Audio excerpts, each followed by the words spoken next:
Hello, Internet. So, recently I had a conversation with someone about religion.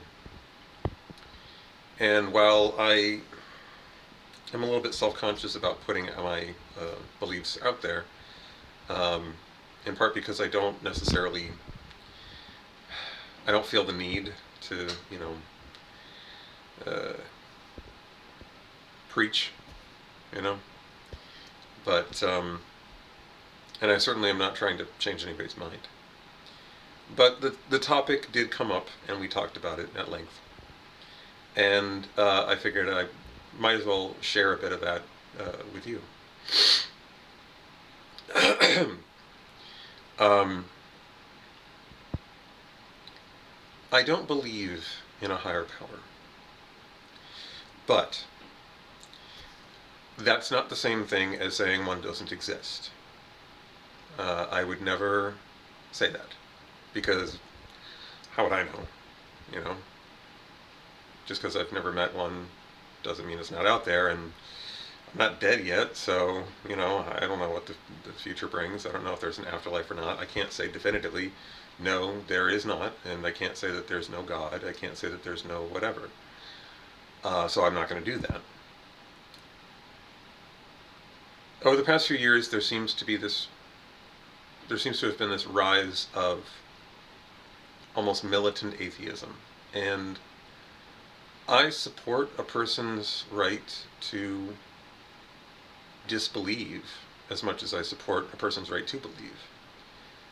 But it feels like that response of, no, there is no God, and screw you for believing in one, is equally as toxic as the opposition, which is to say, yes, there is a God, and screw you for not believing in it. And I don't think that that's helpful at all. Excuse me. My attitude about it, I don't consider myself an atheist. I consider myself a scientist. What that means is the burden of proof is on the accuser. And believers are basically accusing God of existing. And that means you have to prove that it's true.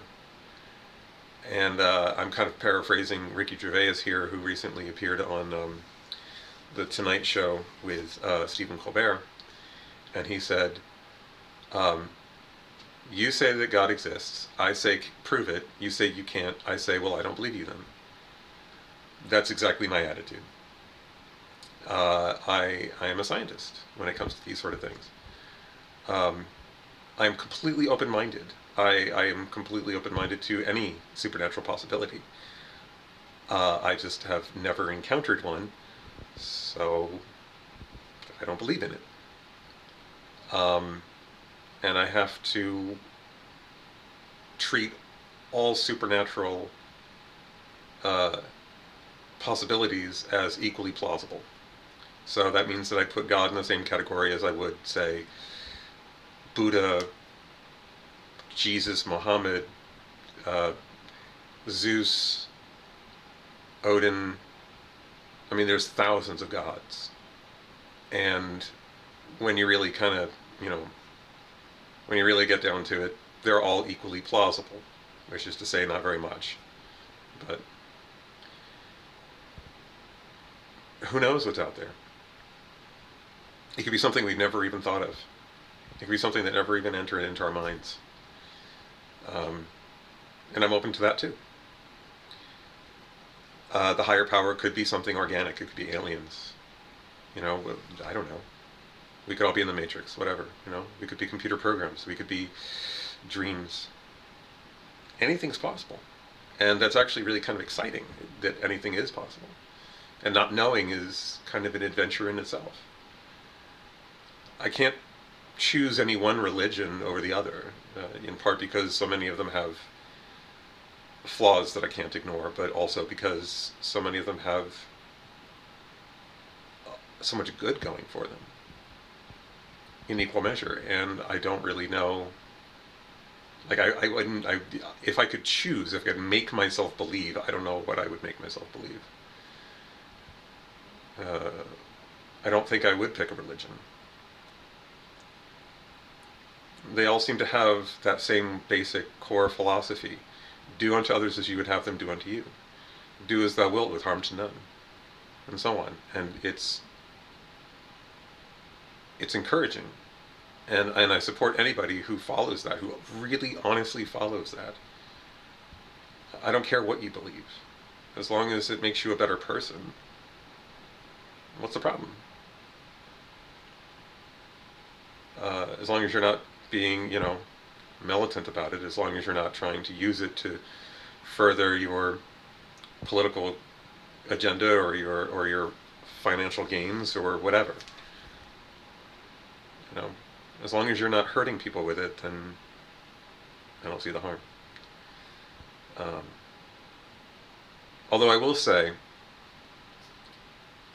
that there is a propensity in a lot of religions to put a bit too much on the shoulders of God. And what's interesting is that non-believers do the same thing. I've noticed that there's a strange duality where from opposite sides they agree on the same concept, that God should be in control. Usually when an atheist says it, it's meant as a derisive counter-argument, like, oh well, if God really cared, he would, cure children of terminal illness, or he wouldn't have allowed 9/11 to happen, or he would have stopped Hurricane Katrina, or any number of things. If God was real, he'd step in and save the day. And conversely, you have the religious types who say, it's all part of God's plan. We shouldn't intervene. We shouldn't presume to know the will of God. And so therefore, when terrible things happen, it's because God wanted it to happen for whatever reason. And it's interesting that, to me, because I see both as coming from, like I said, opposite sides, but the same philosophy, that God should be the one doing this stuff. And I don't think that's true. If there is a God, or gods, or whatever, a higher power that has control over these things, we can point a finger at them and we can say, you could stop it all. You could stop every war that comes up. You could heal the sick, feed the hungry, just redistribute the wealth, make it so that tomorrow is a better day. And that God could point a finger straight back at us and say, so can you. And it's true, we can. We just don't. And I don't understand why. I mean, whether there's a God or not, we don't need one.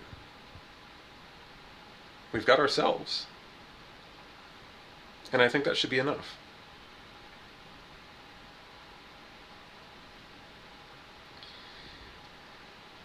Anyway,